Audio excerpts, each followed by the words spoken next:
In the United States, more than 1.5 million people have lost their jobs over the last 2 years. Massive job cuts at Amazon. Meta Platforms is laying off 11,000 employees. Axing 18,000 jobs this month. Massive layoffs. Jobs.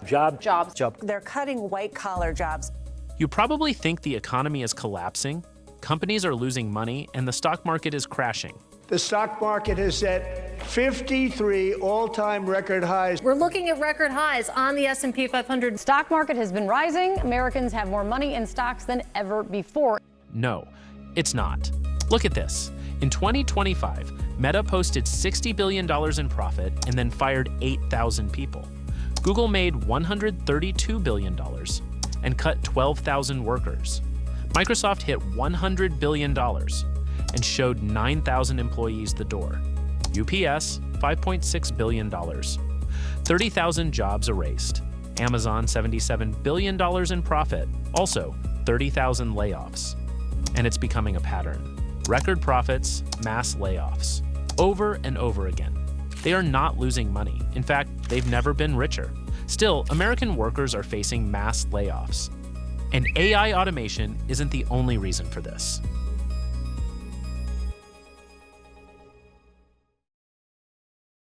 It all started with cheap money. In 2020, during the pandemic, the economy was collapsing. Businesses were shutting down, millions were losing jobs, and governments feared a full-scale financial crisis. So the Federal Reserve stepped in and flooded the economy with cheap money. They slashed interest rates to nearly zero, making borrowing extremely cheap for banks and corporations. They also created trillions of dollars digitally and used it to purchase bonds and financial assets, a strategy known as quantitative easing. As a result, the Fed's total balance sheet ballooned from around $4 trillion to $9 trillion in just 2 years. Suddenly, money was everywhere. Companies could borrow easily, and investors had tons of cheap money. That's where things get interesting. During the pandemic, many believed the world had permanently changed. People would shop online forever, remote work would replace offices, digital life would become the new normal. Tech companies saw a massive opportunity for growth, and since money was practically free, they stopped worrying about profits. The strategy became simple: grow as fast as possible, capture the market, and worry about profits later. So companies expanded like crazy. They burned massive amounts of cash, chased user growth instead of profit, and hired employees aggressively because money was cheap and investors kept funding them. This is where the real problem began. Normally, companies hire based on actual business demand. 10 projects require 10 workers, but tech companies began talent hoarding. They hired massive numbers of highly skilled workers, not because they needed them, but to keep competitors from getting them. Look at these 4 tech giants. In 2019, Meta had around 45,000 employees. By 2022, that number had nearly doubled to 86,000. Google grew from 119,000 to 190,000. Microsoft jumped from 144,000 to 221,000. And Amazon exploded from 798,000 workers to more than 1.6 million. Together, just these 4 companies added nearly 1 million employees in just a few years. Just imagine the total number of people hired across the entire industry. Many of these employees had very high salaries while working on experimental ideas or projects that were not making real money. These were often called moonshot projects, risky futuristic ideas that might never succeed. And this created a bubble. Then came 2023. Life returned to normal. People went back outside, back to offices, and back to physical stores. Overall tech growth began slowing to pre-pandemic levels, and at exactly the same time, a bigger problem emerged. Let's turn now to the economy with those stunning new inflation numbers out today. Big inflation breaking news of 2022. If 9% inflation sounds like a lot, that's because it's the highest figure since 1982. To fight inflation, the Federal Reserve rapidly raised interest rates from near zero to over 5%. Overnight, the era of cheap money ended. Borrowing became expensive. Investors stopped tolerating waste. Suddenly, companies were expected to deliver real profits instead of endless growth projections. Companies looked around at what they had built. Too many employees, too many layers of management, too many experimental teams, and too many high-paid workers producing too little measurable value. Those giant payrolls, once seen as symbols of ambition and growth, had become a serious financial liability. That's when the layoffs began. To me, the most beautiful word in the dictionary is tariff. China, 67%. That's tariffs. President Trump's trade war not inspiring a jobs boom. In fact, it seems to be doing the opposite. The layoffs began with rising interest rates, but global trade tensions made them worse. Most companies don't produce everything in one place. They depend on global supply chains, raw materials from one country, parts from another, assembly somewhere else. But when the Trump administration introduced tariffs of around 10 to 20% on imported goods, those materials suddenly became more expensive. As a result, the cost of running a business increased across the board. When companies are spending millions more just to import the same inputs, they are forced to find ways to reduce expenses elsewhere. In many cases, that leads to layoffs. At the same time, global instability made things even worse. For example, tensions like the US-Iran conflict pushed oil prices higher. Since almost every part of production and shipping depends on fuel, higher oil prices increased transportation and manufacturing costs even further. This created another layer of expense for companies.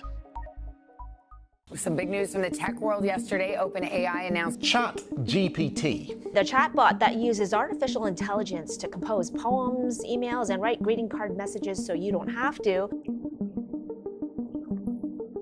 When OpenAI first released ChatGPT, the tech industry changed almost overnight. It reached 1 million users in just 5 days, then 100 million users within 2 months. Suddenly, every major tech company realized they were behind. And that's where the AI arms race began.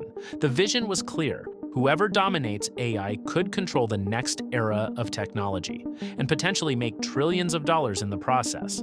But building AI is incredibly expensive. You need massive data centers, you need land, you need enormous amounts of electricity. You need advanced cooling systems because AI servers generate huge amounts of heat.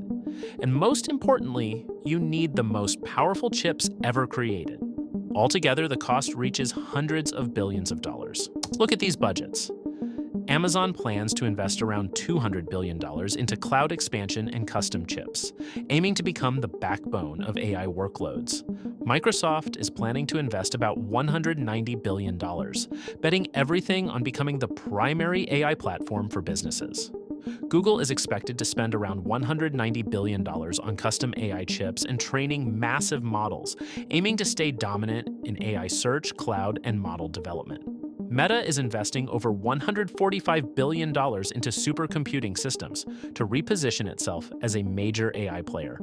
In total, these 4 companies are projected to spend more than $725 billion on AI infrastructure in 2026. So that means they need a lot of capital. As a result, they start cutting costs, and a large portion of those expenses comes from employees. Human salaries are treated as operating costs, while AI systems and infrastructure are considered long-term investments.